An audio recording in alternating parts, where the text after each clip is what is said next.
दोनों तो आए भाई। तो स्टार्ट हो गई क्लास स्टार्ट हो गया।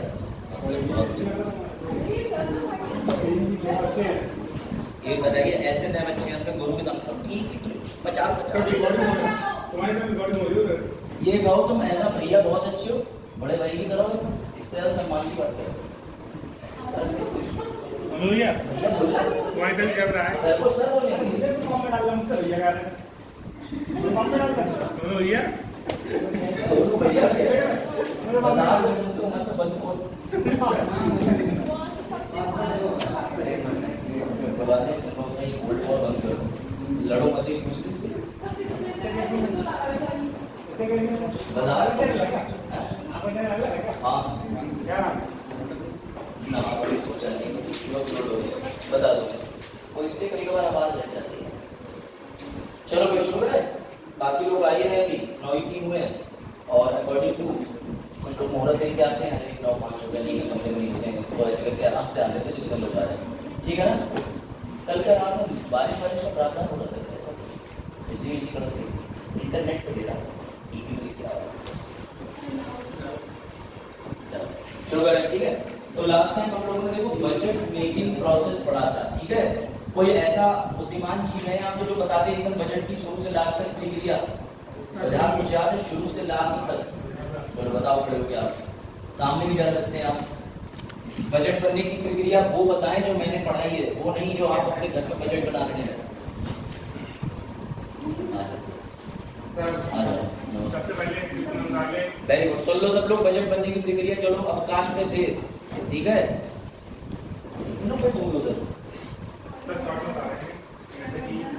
आप लोग जानते हैं बजट सबसे पहले वित्त मंत्रालय से एक्टिव होता है। कोई कौन सा एक्टिव होता है? वेरी गुड बताओ बजट। वित्त मंत्रालय एक डिपार्टमेंट होता है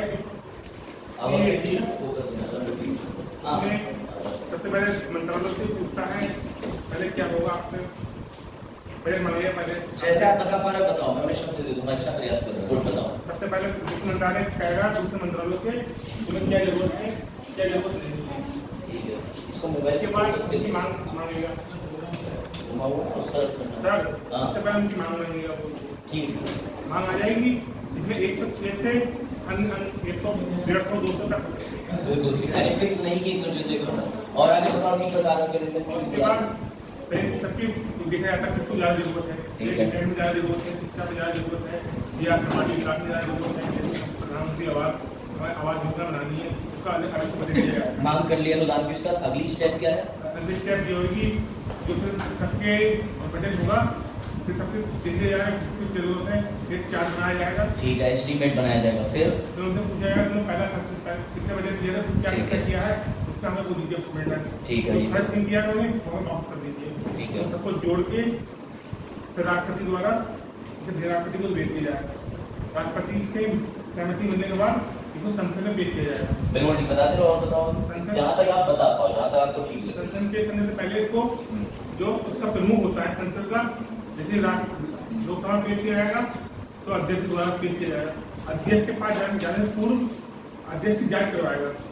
जांच के बाद इसको राष्ट्रपति अनुमति लेगा नहीं लेगा आ जाओ दीपमाला राणा राष्ट्रपति अध्यक्ष को अनुमति के बाद प्रस्तुत किया जाएगा संसद में तो मौत का भी नाम लेना पड़ेगा कहाँ बताओ संसद में पेश किया जाएगा ठीक है। तो अध्यक्ष के बाद सहमति की जांच होती है सचिव मिलेगा फिर संसद की जांच कमेटी होती है उसकी जांच करेगी। बिल्कुल ठीक है। उसके बाद कमेटी का एक नाम है अंग्रेजी हिंदी आप जिसमें बताना चाहें क्या नाम है? वो तो कौन कमेटी शुरू में बनती है DRSC स्थानीय स्थायी विभाग की स्थायी समिति की क्या बताओ ठीक है। उसके बाद सब जांच करने के बाद फिर लोकसभा में इसको भेजा जाएगा 3 बार होंगी ठीक है। फिर इसको बजट पेश किया जाएगा इसको उसका देना है इसको उसका देना है गुड गुड और फिर अपना फिर वोटिंग होगी ठीक है। फिर कई प्रस्ताव आते हैं ठीक है जैसे कि निंदा प्रस्ताव मतलब बजट क्यों दे रहा अपना जीरो प्रस्ताव नहीं यहाँ निंदा नहीं आप प्रस्ताव ठीक बता रहे हो कटौती प्रस्ताव बोल सकते हैं कटौती प्रस्ताव आते हैं बहस होती है ठीक है। फिर ये विधेयक पास होता है कुछ धन विधेयक टाइप का जिसका हम यूज करेंगे फिर ये लोकसभा में राज्यसभा में जाएगा राज्यसभा से राष्ट्रपति के पास जाएगा उसके मिलने के बाद फिर भारत की संचय निधि से पैसा निकाल सकते हैं सरकारी के लिए ठीक है। बजट मान लो संसद निधि से या जो भी आप कह रहे हो पैसा निकालना है, उसके लिए अलग से बिल लगता है अनुच्छेद 114 में। उस बिल का नाम कुछ याद आ रहा है? एप्रोप्रिएशन को हिंदी में विनियोग। Very good. विनियोग विधेयक तो पारित करते हैं, लेकिन उसके ठीक साथ में एक और विधेयक भी पारित करने का सिस्टम है। कौन सा है विधेयक? वित्तीय फाइनेंस विधेयक। Very good. अब मुझे एक बात का जवाब दे दो, हो गया क्या इस साल 2024 जो आएगा उस समय पे अग्रिम बजट भारत में प्रस्तुत होगा कि नहीं? तो दोनों इमरजेंसी वाला भी बजट होगा, जिसमें हम कार्यकाल में हम जो इलेक्शन हो रहा है। जी बिल्कुल, इलेक्शन पैसे जरूरत पड़ती है। बिल्कुल सही। सरकार कर रही है राज, एक राज के चलाने के लिए पैसा जरूरत होता है। हम तेरा कहाँ से लाएंगे? उसका कार्यभार राष्ट्रपति बनाएंगे। वेरी गुड वेरी गुड, आपने बिल्कुल ठीक सर। करो क्लैप करो भाई, हिम्मत चाहिए था। आपको कसम तो नहीं रही, यदि कुछ और कहना फिर उठ के चले जाओ, थोड़ी सी बात है। आप बैठ जाओ। चलो फिलहाल बजट की स्टेप मेरे साथ तुम लोग रिवाइज करना, उस पर बस आप फोकस जरूर है स्लाइड पे। चाहो तो स्लाइड पे आप जूम भी कर सकते हो, स्लाइड आना जरूरी है, क्योंकि वीडियो में 70 व्यू चले जा रहे हैं तो तुमसे कुछ बच्चे देख रहे हैं। आलोक देख रहे हैं, आलोक की व्यू बढ़ा रहा है तो फिर मैंने चलाएगा, फिर से चलाऊँ है विधि बढ़े नहीं बढ़े 30 नहीं जो एक वीडियो डालेंगे बजट 30 से पहले वाली 14 तारीख वाली में 70 पहुंचे। अरे भी और पहुंचाएंगे। अभी तो मैंने अपने टेलीग्राम 4000 वाले ग्रुप में जो वो भेजी नहीं, पीजीटी के बैच पर मैंने पिछले बार चलाया था, अलग अलग बैच चलाता रहता हूँ। देखो ध्यान से इस चीज को समझिएगा। आज हम जो पढ़ने जा रहे हैं उसे कहते हैं संविधान की आवश्यकता। सर संविधान की आवश्यकता क्यों? जैसे कि एक दिन दीपमाला घर से निकली और दीपमाला ने अपने पापा से कहा, पापा ये दुकान पे जो तुम्हें पेटीएम का बारकोड दिख रहा है, आप इससे अपने मोबाइल से स्कैन करके दुकानदार को पैसे दे सकते हैं। तो दीपमाला के पापा ने कहा, दे सकते हैं पैसे मोबाइल से कैसे? तो दीपमाला जी ने कहा, अरे पापा ये तो बात है डिजिटल इंडिया। डिजिटल इंडिया मतलब आप अपने फोन में यूपीआई ऐप डालेंगे, उसको रजिस्टर करेंगे, उसके बाद आप मोबाइल से पे कर सकते हैं। अब इनके पापा बड़े शौक, क्योंकि वो वही वाला तरीका जानते थे। उन्होंने देखा था कि उनके पिताजी गांव में बार्टर सिस्टम से लेन देन करते थे। बार्टर सिस्टम पता है कि गेहूं दे दो, चावल ले दो, बकरी दे दो, मुर्गा ले दो, समझ गए? आपस में हस्तांतरण यानी बदल के अदल बदल करके चीजें। आज भी तुम गांव में जाओ, पता नहीं तुम लोगों का गांव कौन सा है, लेकिन मेरी जो नानी जी जहाँ रहती है उस गांव में आज भी मैं 1.5-2 किलो ले जाता हूँ गेहूं, ले जाकर के 10-5 रुपए की टॉफी भी दे देता है दुकानदार। और उसकी दुकान के पास में ना एक प्लास्टिक की शीट होती है, उसके ऊपर गेहूं बिछा होता है। तो वो कहता है ये गेहूं यहाँ डाल दो, इसके 8 रुपए बने, कुछ भी ले लो 8 रुपए बने। ऐसा होता नहीं होता? आपके आसपास की जगह पे नहीं है? आज भी बार्टर सिस्टम चल रहा है। क्या होता है? अच्छा पल्ले का चरण का अलग सिस्टम है। चरण वो वाले जो तराजू के नीचे चुंबक लगा दी, बोले 250 ग्राम गेहूं कम बैठ रहे हैं। चल वो माल प्रैक्टिसेस में आता है। खैर उसके बाद ध्यान से सुनना। अब यहाँ पर एक सिचुएशन आ जाएगी, सुनिए। यहाँ पे सिचुएशन ये है कि सुरभि नाम आ गया, क्या नाम है आपका? दीपमाला।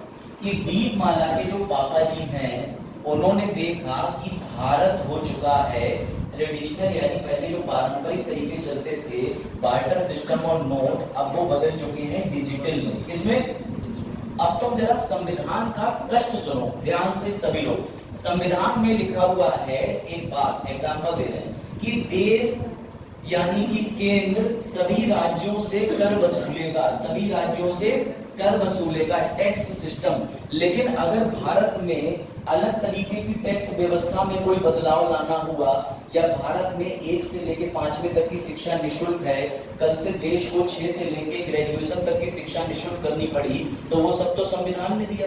क्या संविधान में बदलाव नहीं किए जा सकते? किए जा सकते हैं। तो जो विधेयक जो संविधान में बदलाव करे उसे कहते हैं संवैधानिक संशोधन विधेयक। इससे पहले हम मनी बिल कर चुके हैं सर, मनी बिल में बजट भी देखा। इससे पहले वित्तीय विधेयक की 2 श्रेणी हम लोग कर चुके हैं। वित्तीय विधेयक श्रेणी 1, वित्तीय विधेयक श्रेणी 2। एक हमने और बिल देखा था साधारण बिल। सर साधारण वाला हमारे दिमाग से स्लिप हो रहा है, तो ये वही बिल था, ध्यान देना, जिसके अंदर निजी बिल था और सरकारी बिल था। निजी बिल कितने दिन के नोटिस से लाया जाता है? 60 दिन या 30 दिन। और सरकारी विधेयक याद आ रहा है, ये हमने कवर करा था। लेकिन आज हम सबसे जटिल प्रक्रिया को पढ़ने जा रहे हैं, बड़ा आसानी से, जिसे कहते हैं संविधान संशोधन विधेयक। अच्छा आप सबसे इंपॉर्टेंट चीज देखिएगा, अगर बाबा साहेब की बात करो तो बाबा साहेब ने संविधान को जीती जागती यानी कि एक जीवित दस्तावेज या एक जीवित किताब बोला है। कोई बता सकता है क्यों? प्रयास करो। हम संविधान को एक जीवित किताब क्यों बोलते हैं? क्या लगता है शिवांशी कि हम संविधान को एक जीवित किताब क्यों बोलते हैं? वेरी गुड सैफ, हम संविधान को जीवित किताब क्यों कहते हैं? बैठ जाओ बैठ जाओ। नहीं सैफ अभी परसों मिलेगा ना किसी काम से। सैफ तो हमारे पुराने अच्छे छात्र हैं ना, पुराने छात्र कुछ ही अच्छे हैं और कुछ तो बहुत अच्छे हैं, तो ये अच्छे से बहुत अच्छे वाले। हाँ चलो सैफ बताओ, वो पुराने छात्र यहाँ पढ़ाते हैं। हाँ बताइए अब। जो बात शिवांशी ने कही वही बात करूँ वही बात वही बात समझा समय के साथ प्रारूप में परिवर्तन कर सकते हैं। हाँ सर, आज नाम का बड़ा कंफ्यूजन हो रहा है, बेचारी सलोनी को सूखी बना दिया। चलो कोई बात नहीं, आज है कुछ है, ग्रहण पड़ा। चलो देखो तो भैया सुनो, संवैधानिक संशोधन बिल को जीवित हम इसीलिए कहते हैं, जो चीज जीवित है उसे अपने अनुसार समाज में सामंजस्य बिठाया जा सकता है। जो मजाक ने कहा वो भी ठीक है, बदलाव अपनी आवश्यकता अनुसार करे जा सकते हैं। अगर करे जा सकते हैं तो ये रहा सलोनी पे दिया हुआ डिजिटल इंडिया का एग्जाम्पल। पहले टाइपराइटर चलते थे, कीबोर्ड चलने लगे, अब तो बस मुंह से बोल दो कि हमें दिखाओ रंगारंग तस्वीरें, तो अपने आप निकल के आ जाती है गूगल पे। मम्मी तुम्हारी बोल देती है कि भैया 10वीं कब है, 9वीं कब है, 8वीं कब है, आ जाता है निकल के। तो जब संविधान में अब बदलाव आ रहा है, समझो बात को, जब आसपास हमारे वातावरण में चेंजेस हो रहे हैं तो संविधान से देश चल रहा है। अब जब तुम बोल के इंटरनेट पे चीजें सर्च करने लगे तो तुमने गूगल से कहा अनुच्छेद 19 होगा संविधान में, मैं तो तुझे जो मन चाहे हिंदी साहित्य का वो शब्द बोलूंगा। समझे बात को? तो संविधान में अब ये भी समस्या आ गई कि भैया अनुच्छेद 19 का प्रयोग कैसे हो रहा है। समझना, अपना माइंड में डाइवर्ट करो, इसमें आ जाओ बजा। देखो लेकिन एक बात आपको याद रखनी है, भारतीय संविधान में संशोधन ये लिखा हुआ है, इसको एक बार बस पढ़ लो, ठीक है? इसको बस एक बार पढ़ लो। अन्य देशों के संविधान की तुलना में भारत का संविधान भारतीय संविधान की एक अनूठी संशोधन प्रक्रिया प्रदान करता है। यानी ज्यादातर देशों में ये प्रक्रिया है, लेकिन कहीं कठिन है, कहीं आसान है। हमारे यहाँ अनूठी है। अनूठी का मतलब नोवेल, इसको पढ़ना। यह आंशिक रूप से लचीला, लचीला मतलब फ्लेक्सिबल, जिसमें चेंज करे जा सकते हैं आसानी से, लेकिन कठोर भी है। कठोर कहाँ पे, लचीला कहाँ पे, अभी तुम्हें मैं बताऊंगा। एक ऑस्ट्रेलियाई शिक्षाविद, ऑस्ट्रेलिया के एक एजुकेशनलिस्ट थे, उनका नाम था केनेथ वेयर। आपने कई बार ये परिभाषा सुनी होगी, के.सी. वेयर एस की परिभाषा, जिसने भारत को अर्धसंघीय कहा है। ठीक, उनका मानना था कि संशोधन की प्रक्रिया में निरंतरता संविधान के कुछ हिस्सों के संशोधन पर काफी अनावश्यक प्रतिबंध लगाती है। मैं कह रहा हूं तुम्हें ये डेफिनेशन कभी जीवन में ना याद हो बेटा, रट्टा मार लो, यूपीएससी ये डेफिनेशन लिख देगा सेम और नीचे लिख देगा ये परिभाषा किसने गई, क्या कर लो? वो तो ये साफ साफ कहेगा कि इतना बड़ा ऑस्ट्रेलियाई शिक्षाविद है जो तुम्हारे देश की संशोधन प्रक्रिया पे कमेंट कर रहा है, तुम्हें उसके बारे में नहीं पता। तुम्हें ये पता है कि शाहरुख खान ने लेकर के भी पैलेस्टीन इजराइल विवाद पे कमेंट कर दिया, तुम्हें ये नहीं पता कि एक ऑस्ट्रेलिया पे एजुकेशनिस्ट ने तुम्हारे संविधान पे कमेंट करा। समझे मोटिव? यूपीएससी हमेशा दिमाग से काम लेता है। सुनो, यूपीएससी सीधे कहेगा तुम्हें राइटरों की बात नहीं पता, जो कह के चले गए, सिद्धांत बना गए। क्या वो सफाई के लिए बुलाया किसी? अच्छा नहीं भैया, कूड़ा नहीं है, जाओ। चलो देखो इधर, या भेज दो कुछ बच्चे जो रिवीजन नहीं करते हैं। चलो देखो, अब एक चीज और है, ये पहले समझ लो, इसमें तुम्हें इंटरेस्ट आ जाएगा। सर ऐसे तो संविधान के अंदर हम कुछ भी बदल सकते हैं? नहीं नहीं नहीं, हमने शिक्षा को डिजिटल कर दिया, लेकिन क्या पढ़ना पढ़ाना और टेस्ट लेना बंद हो गया? नहीं बेटा, ये पढ़ना पढ़ाना मूल ढांचा है। अब तुम टेक्नोलॉजी चाहे डिजिटल ले आओ, स्मार्ट बोर्ड ले आओ, प्रोजेक्टर ले आओ, तुम कोई नई टेक्नोलॉजी ले आओ, टेलीपैथी ले आओ, आ जाओ फरीना, बैठ जाओ, अभी शुरू हुआ। ठीक है, अब चाहे तुम कोई भी टेक्नोलॉजी ले आओ, लेकिन मूल सिद्धांत तो वही रहेंगे। यानी आज भी स्टूडेंट टीचर का संबंध तो है ना, चाहे तुम बाहर जाके चाय पिए, चाहे यहाँ पे क्लास बैठ के पढ़ाई करें, रिलेशन मैटर्स। कोई डाउट किसी को? तो समझो ध्यान से मेरी बात, ये तुम्हारे ऊपर है। संविधान भी यही बात कहता है कि कुछ मूल ढांचे हैं, मूल ढांचे, यानी तुम संविधान के अंदर समता, समता को कभी खत्म नहीं कर सकते। अस्पृश्यता, अछूतता को कभी बढ़ावा नहीं दे सकते, चाहे तुम कितने भी बड़े लॉ बनाओ, चाहे तुम कितने भी बड़े लॉ खत्म करो। कोई डाउट? इसे कहते हैं डॉक्ट्राइन ऑफ बेसिक स्ट्रक्चर। जो हो गया बेसिक स्ट्रक्चर। महंगी केबल करे चला के तो रहेंगे, चिंता ना करो, नहीं चलेगी तो दूसरी केबल की भी व्यवस्था है। असल में ये जो मिल जाती है ना तो ज्यादा तेज काम करती है, ज्यादा तेज। आप लोग पढ़ नहीं पा रहे हैं, उस लाइटनिंग स्पीड से काम कर रही है।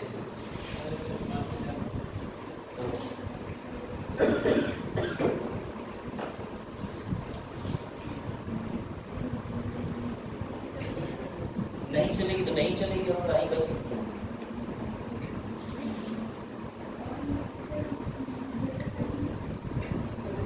लो चल गई, अब देखा चलेगी चलेगी चलेगी चलेगी। अभी इतने बुरे दिन नहीं है, आज ग्रहण पड़ रहा है ना, ऐसे मतलब मान लो पढ़ लेना, लेकिन मान ठीक है। अब देखो भैया, ये पहले समझ लो कि अगर तुम चाहो संविधान के हर चीज में परिवर्तन कर दो, संशोधन कर लो, वो संभव नहीं है। जैसे इसको पढ़ो, समानता का सिद्धांत, संविधान सर्वोच्च है, ठीक है। लांची की टोक की वजह से ये कार्य हुआ। चलो कोई बात नहीं, मैं तुम्हें ऐसे बताता हूँ कैसे पढ़ा है बोर्ड पे। अरे वाह, बोर्ड पे पढ़ना है तुम्हें। मैंने सोची बंद हो जाए, कोई बात नहीं, मैं भी सोचूं रजिस्ट्रेशन कैंसिल हो जाए। चलो देखिए, आज कुछ है यहाँ। चलो भाई वापस आ जाओ। अब तुम लोग ध्यान से समझना, आज हम पढ़ रहे हैं संवैधानिक संशोधन। इसे कहते हैं एक्ट जब बन जाता है अधिनियम, लेकिन उससे पहले हमेशा आता है बिल। क्या आता है? चलो अब बेसिक रिलेटेड चीजें पूछ लेते हैं। बताओ भाई, संविधान में संशोधन करने के लिए कौन सा अनुच्छेद जिम्मेदार है? कौन सा? चलो अब ये सवाल में लिख के लेके आया था, लेकिन इस सवाल का जवाब तुम ही दे दो कि संविधान के अंदर संशोधन कितने प्रकार से किया जा सकता है? हाँ क्या बोल? कोई बात नहीं, चले भैया आप शादी देने जा रहे हो, आप दे आओ, बताओ। हाँ, संविधान में संशोधन कितने प्रकार से किया जा सकता है? ये एरो पे मत जाओ, मैंने कितनी बनाई है, कम ज्यादा तुम्हें करना है, तो तुम्हें कंफ्यूज करने के लिए बनाई, वरना तुम कह दोगे 1 2 3 4 5। आओ बैठ जाते। बताओ भाई। 2 प्रकार के। 2 प्रकार से? और अच्छा क्या क्या क्या क्या? लिखित और साधारण। नहीं समझ आया तो बात हिंदी बोलो। हाँ, कौन सा? साधारण और विशेष। साधारण और विशेष। कहाँ लिखा है साधारण? कौन से अनुच्छेद? कहाँ लिखा है? कौन से अनुच्छेद? अनुच्छेद 1 में। अनुच्छेद 1 में क्या लिखा है? अनुच्छेद 1 में लिखा है, 2 में लिखा है। संविधान के जितने अनुच्छेद हैं उनमें से कोई एक बताइए जो लिखा हो। सोनू बताएगा। ये बात यहाँ क्लास तक ही रखना, ये मत कहना लिखा है सोनू जाए। चलो देखो, सोनू सही में चले ही जाएंगे। चलो भाई वापस आ जाओ, अब तो पंखा बत्ती कनेक्शन सब कट ही गया, जीवन सोना हो गया।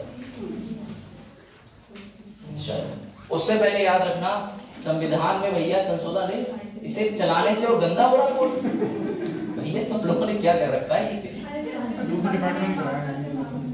परमानेंट मार्कर चला दिए हैं अब तुम लोगों ने। तो खराब मैं तो लांशी के साथ जाओ उसके घर, पहले बताओ क्या समस्या है। चलो इसको तो अभी दोनों लोग मर्यादा में रहो, वरना दोनों डांट पड़ जाएगी। कोई नहीं लांशी, तुम भी अपना बोलो, तुम भी किटपिट करती रहती छोटी बहन की तरह है, भैया भैया मैं चॉकलेट भी लाओ, पैसा भी लाओ। वही बेचारा क्या करे। अब तुम शांत रहो, वो बोलेगा उसे मैं डांटूंगा, ठीक है? चलो बजा, तुम भी ध्यान दो बोर्ड पर, लड़ाई ना करो। अब याद रखना, संविधान में संशोधन क्यों किया जा सकता है? क्योंकि आवश्यकता है, ठीक है? अब पहले तुमने क्वेश्चन से मैं अवगत करा दे रहा हूँ, बताओ इस क्वेश्चन का उत्तर देना। भारतीय संविधान को एक जीवित दस्तावेज क्यों कहा जाता है? आपके ऑप्शन 1 करोड़ के प्रश्न के लिए ये है, ठीक है? नष्ट किया जा सकता है, संशोधित क्योंकि हटाया जा सकता है, क्योंकि निष्कर्ष निकाला जा सकता है। फिर से समझना, मेरा सवाल ये है कि भारतीय संविधान को एक जीवित दस्तावेज कहा जाता है क्योंकि फिल इन द ब्लैंक, इसे नष्ट किया जा सकता है, संशोधित किया जा सकता है, हटाया जा सकता है, निष्कर्ष निकाला जा सकता है। बताओ। क्योंकि इसे संशोधित किया जा सकता है। जैसे आप लिविंग हो, लिविंग, आप पता चला कहीं आए, मैं आया और मुझे आपसे कुछ और कहना है, मैंने ऐसे बटन दबाया, मैंने कह दिया तुम सब एक नंबर के बाद आवाज आई पीछे तक नहीं आई, तो मैं अपनी तरीके से कोई कमेंट मानना है तो माइक कब बंद करना है कब नहीं करना है ये मेरे कंट्रोल में। जीवित व्यक्ति संशोधन कर सकता है, समझ गए? दिनचर्या में, कपड़े पहनने में, उनमें, समझ रहे हो कि आज बाइक से कौन आएगा, बैठ के कौन नहीं, बजात तो बयान नहीं समझे। चलो भाई, तो इंडियन कॉन्स्टिट्यूशन को कहते हैं लिविंग डॉक्यूमेंट। कोई डाउट? कोई डाउट? क्या कहते हैं? Living document. अब तो मैं बाबा साहेब की परिभाषा दिखानी थी, लेकिन मैं बाबा साहेब की परिभाषा बोल दे रहा हूं, शायद तुम्हें अच्छी लगे।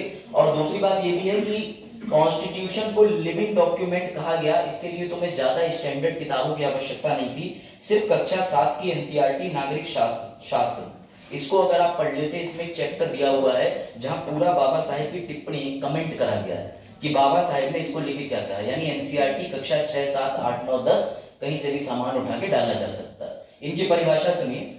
भारतीय संविधान को एक जीवित दस्तावेज कहा जाता है क्योंकि इसमें संशोधन या परिवर्तन किया जा सकता है। बात समझ रहे हो? हमारा संविधान समाज की बदलती आवश्यकताओं के अनुरूप संशोधन की आवश्यकता को स्वीकार करता है। दूसरे, संविधान की वास्तविकता कार्य प्रणालियों में, व्याख्याओं में पर्याप्त लचीलापन रहा है। लचीलापन मतलब फ्लेक्सिबिलिटी। संविधान एक ऐसा उपकरण है जिसे समाज अपने लिए बनाता है, कोई इसमें शय नहीं। इस प्रकार राजनीति, व्यवहार और न्यायिक निर्णय दोनों से संविधान को लागू करने में परिपक्व और लचीलापन दिखाता है।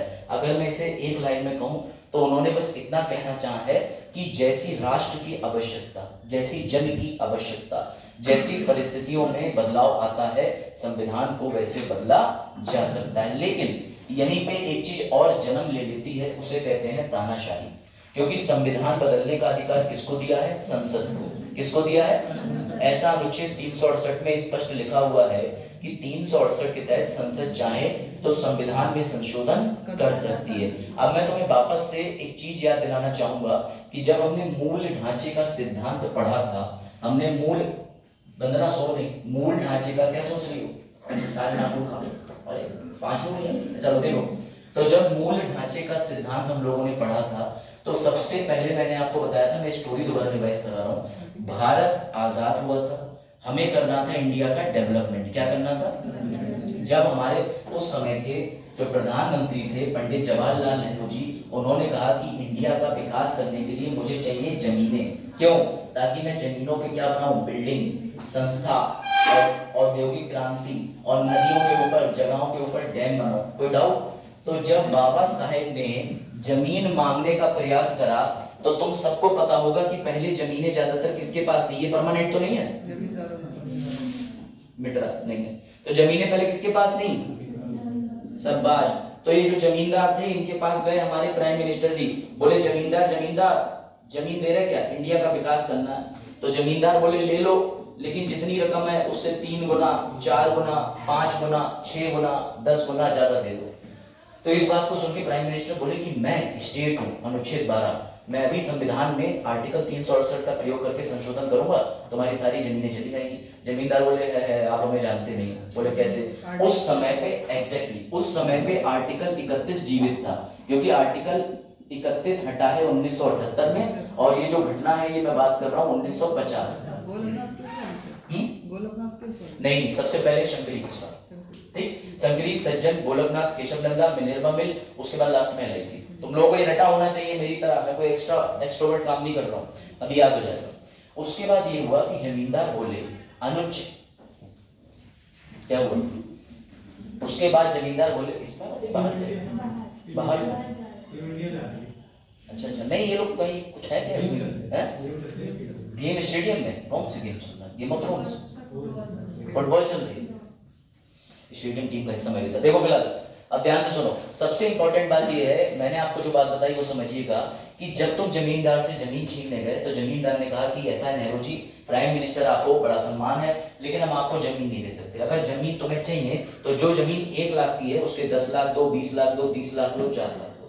तो नेहरू जी बोले मैं article 12 prime minister of India, तो मेरे से जमीन मांगते हो? मैं चाहूं तो अभी संविधान में संशोधन करके तुम्हारी सारी जमीनें खा जाओ। तो जमींदार हंसे, बोले कि तुमने पॉलिटी के लेक्चर नहीं देखे लग रहा है नेहरू जी बोले कौन से लेक्चर? बोले तुम्हें नहीं पता कि आर्टिकल 31 भी कोई चीज होती है? बोले ये क्या होता है? आर्टिकल 31 ये कहता है कि किसी भी व्यक्ति का जमीन, उसका घर, उसकी जगह, उसका मौलिक अधिकार है। तो प्राइम मिनिस्टर साहब कंफ्यूज हो गए। प्राइम मिनिस्टर साहब बोले ये कैसे हो सकता है? उन्होंने दिमाग लगाया। वो थे 368 के साथ में, वो ये देख रहे थे कि मैं हूं संसद का हिस्सा, मैं संसद के राज्यसभा और लोकसभा में चुनाव जीत के बनाऊं पीएम, और इसमें लिखा हुआ है कि संसद कोई भी संविधान में संशोधन कर सकती है, प्लस कर सकती है, माइनस कर सकती है, डिलीट कर सकती है, मल्टीप्लाई जोड़ सकती है, घटा सकती है, निरस्त कर सकती है। लेकिन जमींदार साहब कह रहे थे कि हमारे पास है आर्टिकल 31, अगर तुमने ये छीना तो हमारे संविधान में एक अनुच्छेद और है 13, और 13 क्या कहता है कि जिस दिन तुम पे सरकार मौलिक अधिकार का हमला करेगी उस दिन तुम सरकार के हमले से बचने के लिए न्यायालय जा सकते हो। कोई डाउट?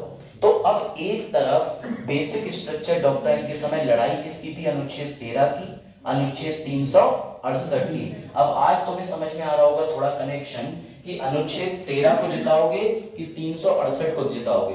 तो बेटा याद रखना, केशव नंदा भारती जो केस हुआ था 1973 में, अंतिम केस, सबसे पहला केस था शंकरी प्रसाद, दूसरा वाला कौन सा था? सज्जन सिंह, तीसरा कौन सा था? गोलकनाथ जी के बाद अंतिम केस ये रहा। इस केस में सुप्रीम कोर्ट ने एक बात स्पष्ट कर दी जो आज भी चल रही है, जिसकी स्लाइड थी मैं तुम्हें दिखाने जा रहा था। उन्होंने कहा 368 में संसद चाहे तो कोई भी संविधान के अंदर बदलाव, जोड़ घटाव कर सकती है, यस, लेकिन क्या नहीं बदल सकती? उसे बोलते हैं बेसिक स्ट्रक्चर, यानी मूल ढांचा। सर ये मूल ढांचा क्या है? मूल ढांचा मतलब समानता, संघीय प्रणाली। सुप्रीम कोर्ट को खत्म कर सकती है? नहीं। संसद को खत्म कर सकती है? नहीं। यानी कोई भी सरकार आए, कोई भी सरकार जाए, लेकिन वो मूल ढांचे के सिद्धांत को कभी खत्म नहीं कर सकती। सर ये मूल ढांचे का सिद्धांत बताएगा कौन? तो इसकी जिम्मेदारी न्यायालय ने अपने पास रोक ली। क्यों? क्योंकि उसे लगा कि सरकार को बार बार नियंत्रण करने की जरूरत पड़ेगी। अगर सरकार पे नियंत्रण नहीं करता सुप्रीम कोर्ट, तो honourable Indira Gandhi ji, ex prime minister, इतने बदलाव कर लेंगी ना कि आज तुम सांस भी लेने के पैसे दे रहे हो। मेरी बात समझना। उन्होंने, उनका सीधा मोटिव था कि अगर मैं प्राइम मिनिस्टर हूं तो इंडियन कॉन्स्टिट्यूशन में प्राइम मिनिस्टर सबसे टॉप का व्यक्ति रहना चाहिए। आज भी है, प्राइम मिनिस्टर स्ट्रॉन्ग है, ये थी उनकी नीति। मुझे फिलहाल वैसी लेडी ना कभी देखने को मिली, ना कभी मिलेगी, ऐसा मुझे लगता है, जिसकी कॉन्स्टिट्यूशनल समझ बेमिसाल हो, बेहतरीन हो। मतलब सोचो, मैं हमेशा एग्जांपल देता हूँ कि तुम लोग घर पे उठे, तुमने कहा मम्मी चाय दे दो, अब वो जाकर के सामने सेंट्रल हॉल में गई, वहां पापा डिस्कस कर रहे हैं ये वाला संविधान संशोधन ला रहे हैं, 4 विधायक अपने तरफ हैं, 5 विधायक उधर वाले रूम में बैठे हैं, कुछ एमपीज आए हुए हैं, जिसके घर का एटमॉस्फेयर ही ऐसा होगा, क्या गजब कमांड होगा। इसलिए उन्होंने 42वें संविधान संशोधन में जब 21 महीने का आपातकाल लगा था, पूरे देश के सामने एक मिनी कॉन्स्टिट्यूशन ही बना के रख दिया था। इतने बदलाव कर दिए थे, कई बदलाव तो खत्म कर दिए थे। वो तो ये भी कह रही थी लोकसभा के सदस्य की संख्या 5 ही साल क्यों रख रहे हो, 6 साल करो, ये भी प्रस्तावित कर दिया था उन्होंने। वो तो भला हो कि ऐसे संविधान के अंदर संशोधन उन्होंने जो करे थे, कई सारे सरकारों को अपने मतलब के लगे तो वो तो रोक लिए, लेकिन जब सरकार 1978 में मोरारजी देसाई जी की आई तो उन्होंने काफी सारी चीजें इंदिरा जी की निरस्त कर दी, खत्म कर दी। बोले ये लोकतंत्र पे सीधा सीधा हमला है, लेकिन काम की चीजें रोक ली। जैसे वो खुद भी प्राइम मिनिस्टर बने तो उन्होंने ये देखा, अच्छा राष्ट्रपति को बाध्य किया जा सकता है, ये तो मेरे काम की चीज है। समझ में आई बात कि नहीं? तो ये गेम चलता है। फिलहाल ये था बिहाइंड द सीन, जो तुम्हें याद होना चाहिए था, क्योंकि हम जब से कॉन्स्टिट्यूशन शुरू करा है ना, तब से हम ये जर्नी पूरी करके आ चुके हैं। क्या बनियान पे भी परमानेंट मार्कर चला? बेटा ये किसी के आ जाए तो देख लेना, दो कहाँ लिखा है इस पे सरकारी बनियान बजना? सरकार के प्रति मुझे लग रहा है वजाहत एक दिन अपने घर जाएंगे, वजाहत के 2 छोटे छोटे बच्चे आएंगे और कहेंगे अब्बू, और इनके पटाख से एक बेल्ट मारेंगे। कहीं क्यों मार रहे हो? बोले सरकारी संपत्ति, तो तुम सरकारी हो गए। सरकारी संपत्ति के साथ खिलवाड़ मत करो, बच्चे तुम्हें भी सरकारी संपत्ति समझ के धक्का दे देंगे बालकनी से, टूट जाए सरकारी संपत्ति। वजाहत मानसिकता में बदलाव लाए अपनी, हर सरकारी चीज खराब नहीं होती ना, ठीक है। मैं हूं ना तुम्हारे सामने अच्छा टीचर, सरकारी आया थोड़े समय। देखो फिलहाल अब आगे बढ़ते हैं। क्या हुआ बता, क्या सोच रहे हो? तेज प्रकाश को देखो क्यों सर? तुम्हें तेज प्रकाश में अपना कल दिखाई दे रहा? चलो देखो वापस। तो मैंने तुम्हें एक चीज ये बताई कि जीवित क्यों कहा जाता है, जीवित इसलिए कहा जाता है। उससे पहले तुमने अनुच्छेद 368 का विवाद भी देख लिया। तो ये याद रखना कि अगर आज भी तुम पहुंच जाओ हमारे मौलिक अधिकार छीने जा रहे हैं, उसमें बदलाव कर दिए, बेटा कोर्ट भी कहेगा बदलाव किए जा सकते, लेकिन मौलिक अधिकार का एसेंस, इंटेंशन, आशय नहीं खत्म हो सकता। बता दो, जैसे डॉक्टर तुम्हारा ऑपरेशन करता है तो डॉक्टर तुम्हारे ऑपरेशन में तुम्हारी आंखें एक चील की कौवे की लगा के डाल सकता है, लेकिन तुम्हारे देखने की शक्ति ही नहीं खत्म कर सकता कि लो तुम दिख रहा था, तुम देखते हुए आए। या सोनू को ले लो, अब सोनू का पथरी निकलवाने, डॉक्टर ने कहा पथरी क्यों निकलवा रहे, किडनी निकलवा लो, बाहर ऐसे रखे रहना, पत्थर वत्थर निकालते रहना, डालते रहना। तो सोनू डॉक्टर ने गलत करा, मूल ढांचे का सिद्धांत ही बदल दी। ले जाता पथरी निकाल ले, वो किडनी निकाल के दे रहा, पत्थर उठा के अंदर रख दे रहा, पत्थर रख दो सोनू के पेट में, क्यों है नहीं सोनू, भगवान ना करे ऑपरेशन, लेकिन पता नहीं पथरी का तो चल जाएगा, सोनू कह चलेगा कोई सा नहीं। कोई चीजें अनएक्सपेक्टेड होती है, कभी कुछ भी हो सकता है। जैसे हाँ, जैसे लास्ट टाइम हम लोगों ने पढ़ा था एलिजाबेथ जी के बारे में, पिछले साल, याद है नहीं याद है, उसके कुछ दिन बाद खबर आई। चलो क्या देखो पहले, अब अनुच्छेद 368 के अंदर आ जाओ, इसको आज ही पढ़ के आज ही खत्म करना है। 2 प्रकार से संशोधन किया जा सकता है। नहीं, किताब में कहीं ये नहीं लिखा है, ये किताब में कहीं ये नहीं लिखा है, ये साधारण। तो सर किताब में ये भी तो नहीं लिखा है, ये भी नहीं लिखा है, और ये किताब में ये लिखा है क्या, ये कहीं लिखा है किताब में? लिखा है तो परिभाषा बताओ कहां लिखा है, बताओ भाई, कौन बताया कहां लिखा होगा? न्यूज़पेपर भी लाए थे तुम्हारे लिए। चल क्वेश्चन पूछ लेता हूँ, बताओ संविधान कहाँ पहले पढ़े थे? लांची के पीछे, सोनू के पीछे चले गए, थोड़े दिन में अरुण के पीछे चले गए। हाँ अरुण आप उत्तर दीजिए, है कहाँ लिखा है?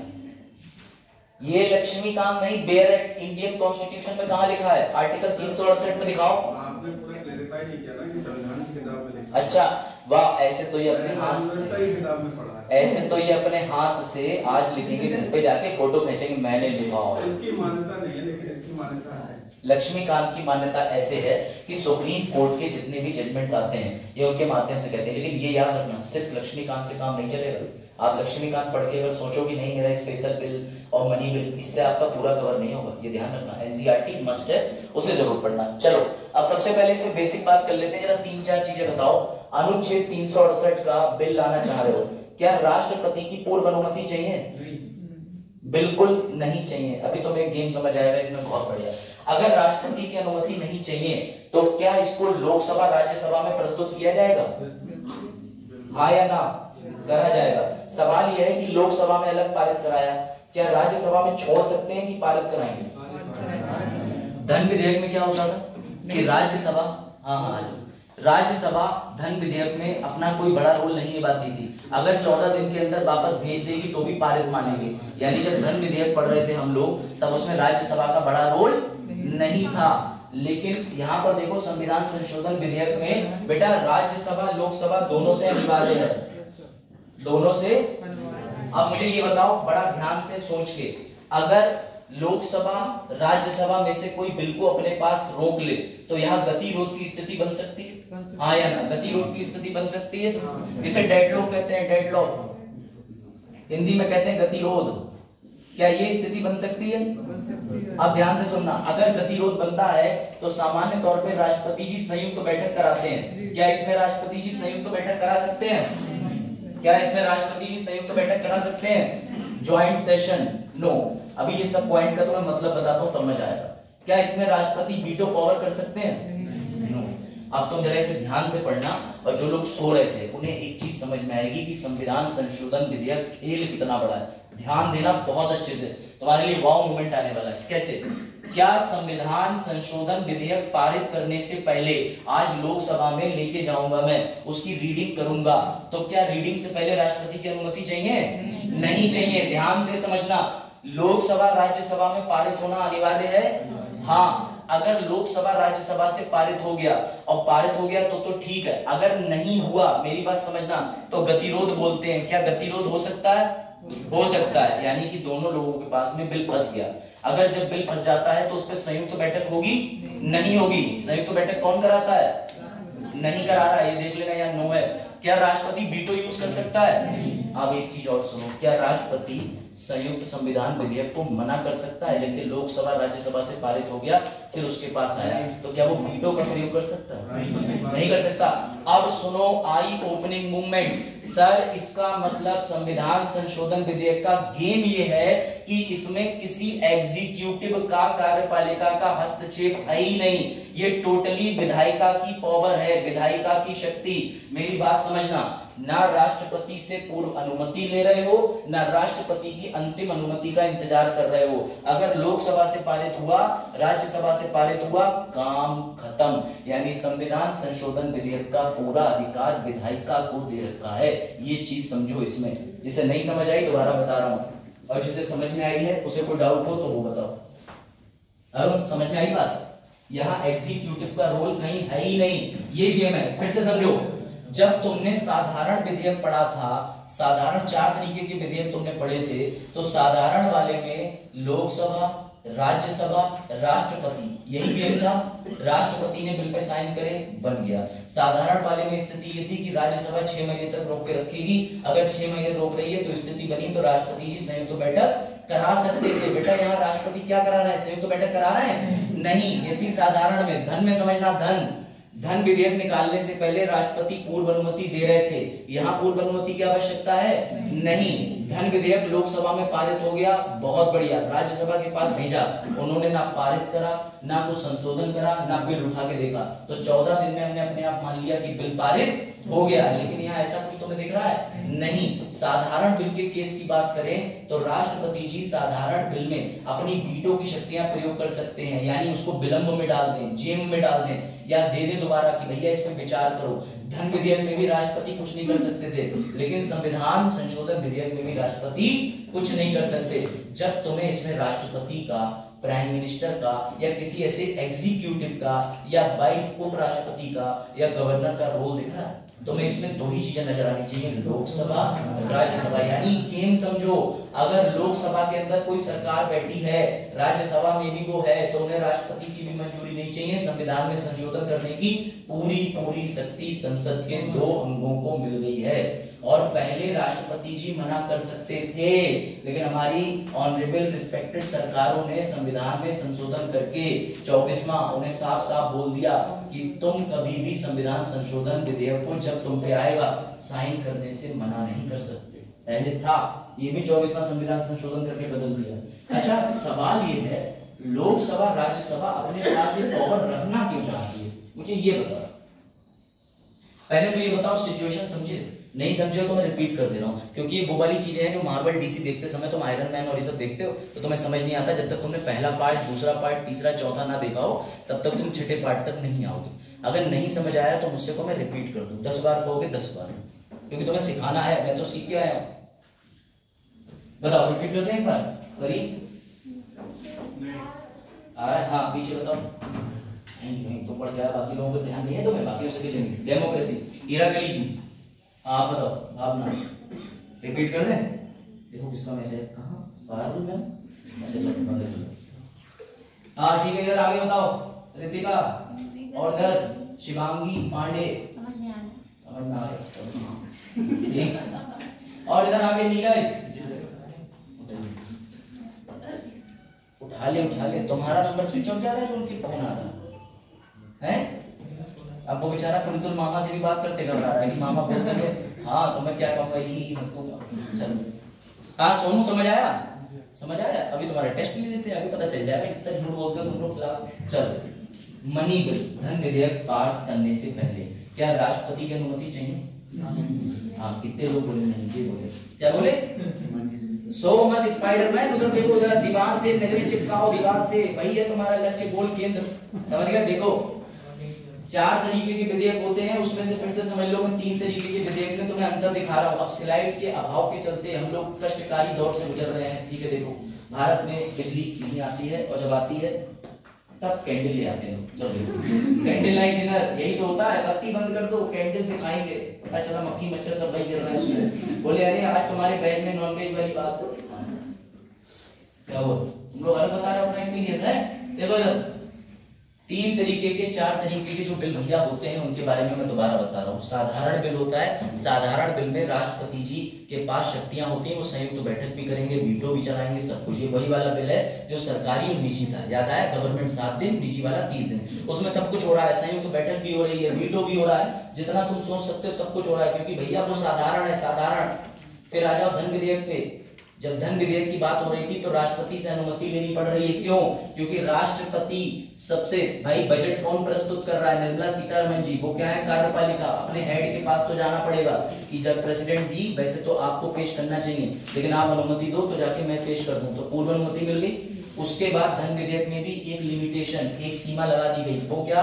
कि राष्ट्रपति जी धन के मामले में पूर्व अनुमति तो दे रहे हैं, लेकिन बाद में भी अनुमति देनी पड़ेगी। वहां तो राज्यसभा का भी हमने रोल खत्म कर दिया। यानी धन विधेयक में हमने ये दिखाया जिसकी सरकार पैसे की पावर उसकी। साधारण बिल में हमने ये दिखाया कि सरकार से फर्क नहीं पड़ता, लोकसभा, राज्यसभा, राष्ट्रपति के पास कोई बिल जाएगा तभी पास होगा। लेकिन यहाँ पर लोकसभा और राज्यसभा, हमारे करण अर्जुन खड़े होकर कह सकते हैं कि यहाँ हम ही दोनों हैं जो हैं। बेटा बाबा साहेब ने संविधान संशोधन सिर्फ संसद के 2 सदनों के पास सीमित रखा, इसको समझो, सीमित रखा, क्योंकि संविधान संशोधन विधेयक लाने का मतलब होता है बहुत बड़ा बदलाव करना।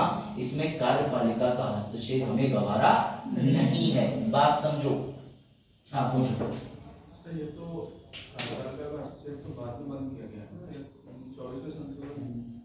तो पहले तो मूल संविधान में तो लिखा है कि मतलब पहले कि राष्ट्रपति इसको अपने पास मतलब वो कर सकते हैं। बिल्कुल सही बात। अधिकारी नहीं है, तो ये कहना तो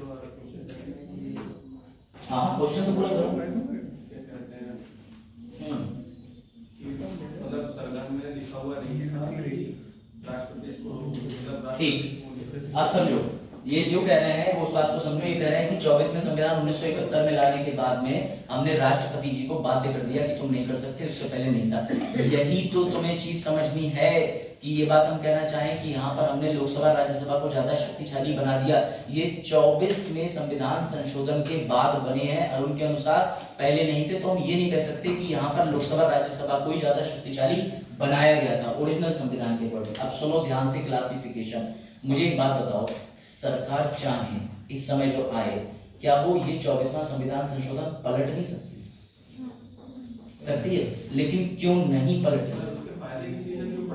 बस यही मैं तुम्हें बताना चाहता हूं। जो संविधान संशोधन में सरकार को फायदा दिख रहा है, हमें भी फायदा दिखना चाहिए। लेकिन इससे पहले जब ये वीटो की शक्तियां ओपन थी उनके पास, राष्ट्रपति जी के पास में, तो संविधान संशोधन की प्रक्रिया में सिर्फ जटिलता दिख रही थी। लेकिन इसको लचीला भी बनाना था, फ्लेक्सिबल भी बनाना था, आसान भी रखना था। लेकिन अभी एक समस्या और, अभी तुम इसके अंदर भी विशेष बहुमत और सारी चीजें देखोगे तो और चौंकोगे। अभी राज्यों के पास भी मिल जाएगा।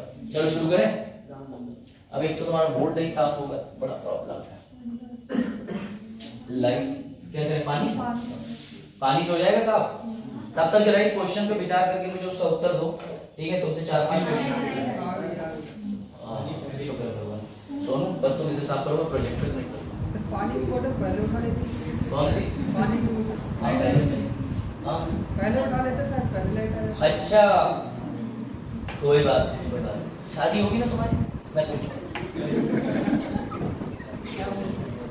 चरण क्या पूछो? वो समझ गया, वो लड़का भी गांव से होते हुआ। तुम कहां से आते हो? तुम गांव जाते हो फिर आते हो, वो गांव होते हुए ही आता है। तुम दूसरों के गांव भी चले जाते हो।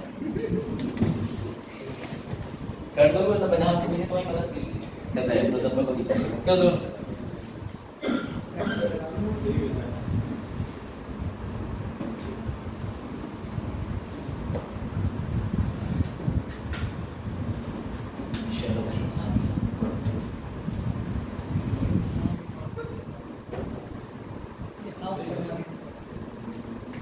नंदा भारती जी का देखो, मेंस के लिए ही क्वेश्चन बन सकता है कि मूल ढांचे का सिद्धांत क्या है, तो तुम ये पढ़ लेना। इसकी उत्पत्ति कहां से हुई थी, कैसे हुई थी, क्या है क्या नहीं है, ठीक है? और ये उस समय का अखबार, ये लो सुप्रीम कोर्ट ने जब शुरू करा था, इंडियन एक्सप्रेस उस समय भी आता था, आज भी आता है। इसलिए पुराने अखबार था, हिंदू पहले भी आता था, आज भी आता है। तो उस तरीके के जो अखबार थे ना पुराने वाले, वो बड़ा काम किया है, आज भी चलता है। क्या अमर खबर देखा? ठीक है, इसको समझ लेना। चलो अब वापस आ जाओ तुम्हें समझाने में। खबरें चलेंगी। चलो बाजार तुम पढ़ो, तुम्हारे लिए लिखा है बाजार, क्या लिखा है? खबरें चलेंगी।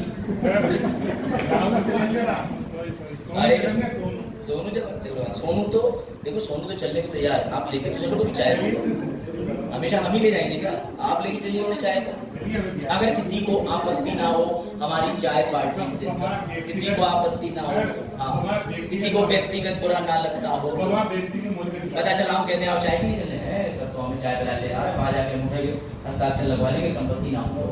बेटा मैं कुछ नहीं करता, बिल भी तुम ही दोगे, मैं वापस बैठ के चाय के लिए बताऊंगा एनसीईआरटी पढ़ लो, बिना सहन से ऐसे।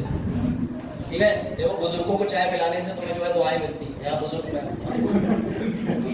तो इसलिए चाय को बिल्कुल बुरा ना माने।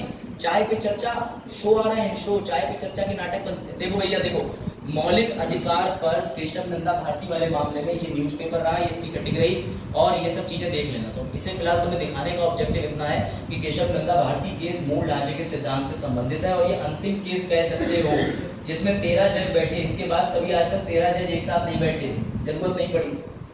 ये मामला इतना गंभीर था। अब इसे देखो, अब इसको ध्यान से देखना। इस स्लाइड के जस्ट बाद क्वेश्चन आ रहे हैं, फिर मत कहना कि अभिषेक आइड्रॉप काम नहीं कर रहा। देखो भैया ध्यान से, संविधान संशोधन विधेयक पूर्व अनुमति चाहिए, क्या लिखा है? नो नो ना ना ना, कहीं हाँ नहीं लिखा है। अगला, क्या ये लोकसभा में पारित कराना है?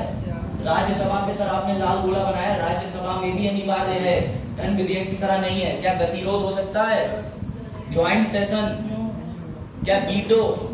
पहले 24वें संविधान संशोधन 1971 में थी, लेकिन अब नहीं है। और सिद्धांत ये था कि यहाँ कार्यपालिका की कोई भूमिका नहीं है, लाइक लोकसभा राज्यसभा, ये समझना। ले भैया आप बताओ, अभी देखना कितने लोग सही गलत उत्तर देंगे। चलो भाई बताते जाओ। संवैधानिक संशोधन विधेयक के लिए अरुण बताओ इसका आंसर क्या होगा? बताओ अपना। क्या लोकसभा राज्यसभा में इसको दोनों जगह परिचय किया जा सकता है? यस, राज्यसभा अनिवार्य है। गुड। गतिरोध हो सकता है? गतिरोध हो सकता है।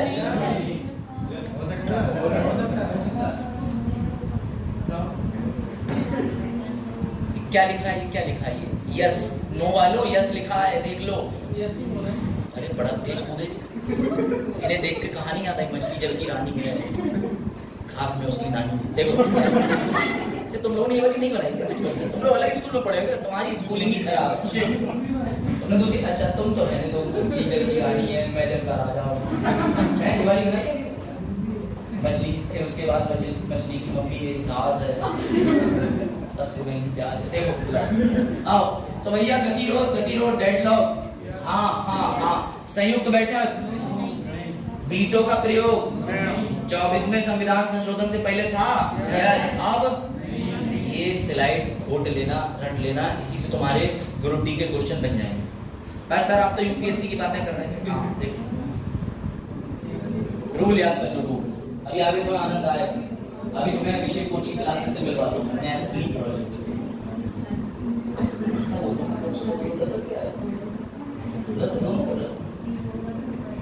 और ये हाँ भी करना नहीं है, ऐसा लग रहा है हाँ ऐसा करना है, आज से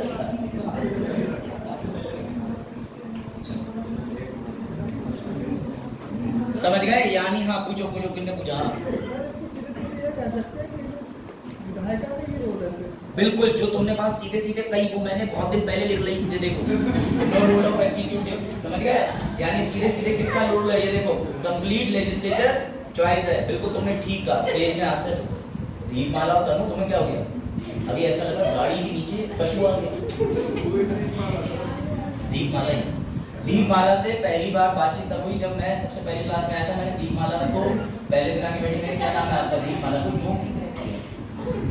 चलो ये देखो इधर, 1773 के अंदर पढ़ा रहा था मैं, डिसेंट्रलाइजेशन के वक्त में पूछा था बंगाल, और वो शक्तियां हस्तांतरित होती, ग्रीन कलर। अरे देखो इधर देखो, बस मेमोरी मैटर्स। चलो भाई लोग, अब पहले तो ये देख लो, जो बच्चे चीख रहे थे तो वजाहत जी देखें, आप सामने देखें, सामने संविधान में 3 प्रकार से संशोधन किया जा सकता है। क्यों? क्योंकि संविधान के अंदर जब दिल्ली में बैठे लोग संशोधन कर रहे थे तो यूपी बोला जितना तुम्हारा संविधान उतना मेरा, बिहार बोला जितना तुम्हारा उतना मेरा। तो हमने कहा ठीक है भैया 3 चरण बना देते हैं। पहला चरण साधारण सिंपल, दूसरा विशेष स्पेशल, तीसरा स्पेशल तो है लेकिन क्या चाहिए हमें? अनुसमर्थन चाहिए, रिकंसिलिएशन चाहिए राज्यों का भी। अगर अभी तुम्हें समझ नहीं आ रहा बिल्कुल चिंता मत करो, अगली स्लाइड तुम्हारे लिए है। उससे पहले तुम ये बता दो लो, अब इस पे अगर तुमने गलत बताया तो तुम ही जिम्मेदार होगे।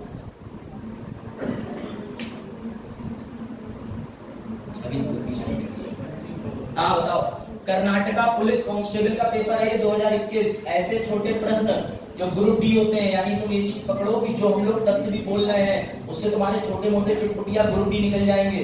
बैठ में तुम्हें ऐसे प्रश्न मिल सकते हैं कि संविधान में संशोधन करने की शक्ति कौन से अनुच्छेद में प्रदान की गई है? 368, 368 अनुच्छेद, समझो ये लो तुम्हारे लिए।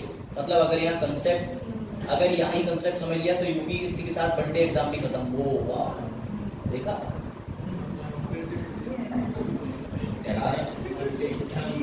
लो अंग्रेजी वालों देखो, ब्रिटिशर देखो, सिंपल स्पेशल स्पेशल, यानी संविधान में संशोधन कितने प्रकार से करा जाता है? 3। यही अपनी यूनिवर्सिटी में लिख के आया था। उन महापुरुषों ने ये उत्तर काट दिया, मैंने आरटीआई लगाई अपनी कॉपी पे, लेके गया चैलेंज करा और उत्तर ठीक कराया 5 नंबर का। उससे मेरी जो है वो यूनिवर्सिटी में रैंक बन गई। अच्छा तभी प्रेसिडेंट मेडल मिला, नहीं गवर्नर मेडल मिला। तो समझो कभी कभी जो तुम्हें दिखता है अगर वो सही पक्का पता हो तो भिड़ जाओ, आयोग के क्वेश्चन चैलेंज कर सकते हो, लेकिन तुम्हें पहले पता तो हो। पता चला वो पूछ रहे हैं 3, उन्होंने लिख दिया 2, अब तुमने जीवन में सिद्धांत मान लिया आयोग ही सही है। वहां भी पेपर इंसान बनाते हैं, गाय को पैन नहीं दे देते, कुत्ते को भाव समझ गए? वहां भी मनुष्य होते हैं, मनुष्यों से गलती होती है, समझ गए? तो लो भैया देखो अगला भी बताओ। अच्छा हिंदी वाली अच्छा हाँ, किसके पास भारतीय संविधान में संशोधन करने की शक्ति है? अब कोई डी वाला तो नहीं संविधान में संशोधन नहीं किया सकता ना भैया ना। संसद कौन कर सकती है? बदलाव बताओ। वेरी गुड बेजा, अभी और क्वेश्चन आएंगे। लो लिख लो, जे वाला लिखना तुम्हें। और कौन से? जे जे जे इससे पीछे जे अच्छा तुम लोग चॉइस तुम्हारी अच्छी नहीं तो बता नहीं पाते ठीक से। ऐसे भीड़ में कंफ्यूजन हो सकती है, समझ रहे हो? गलत जगह इंसान आ जा सकता है। तुम उधर देखो, तुम्हारा दर्द नहीं है? तबीयत नहीं ठीक है? क्या हुआ? कुछ नहीं हुआ? जुकाम हुआ तो झूठ बोल दे। वो भी जिंदा बोले तो हाथ में क्या पेन से? कुछ नहीं, पेन से। चलो देखो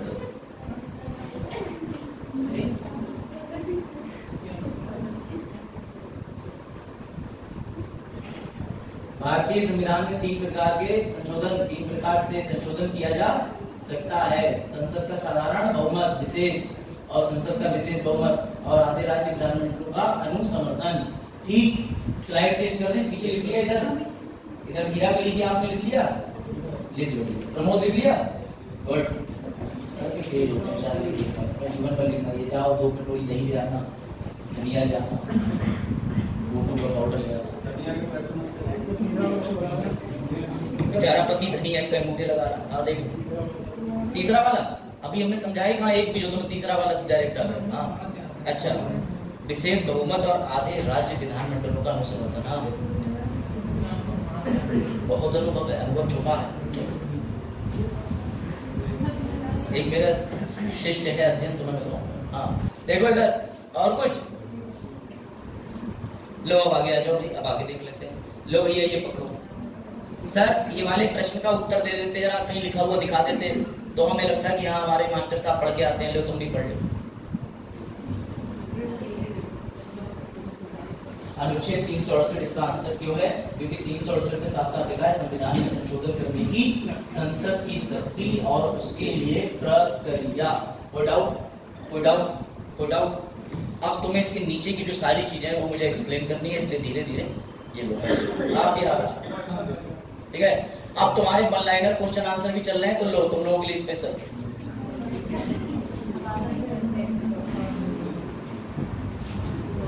ठीक है, तो भैया जो बर्थडे एग्जाम वाले बच्चे हैं जो छुट्टी मार गए हैं, जो नहीं आ रहे हैं, सर जी परीक्षा वाणी तो पढ़ा ना आ रहा है, तो सर जी परीक्षा वाणी भी पढ़ा रहा है, ले भैया ले।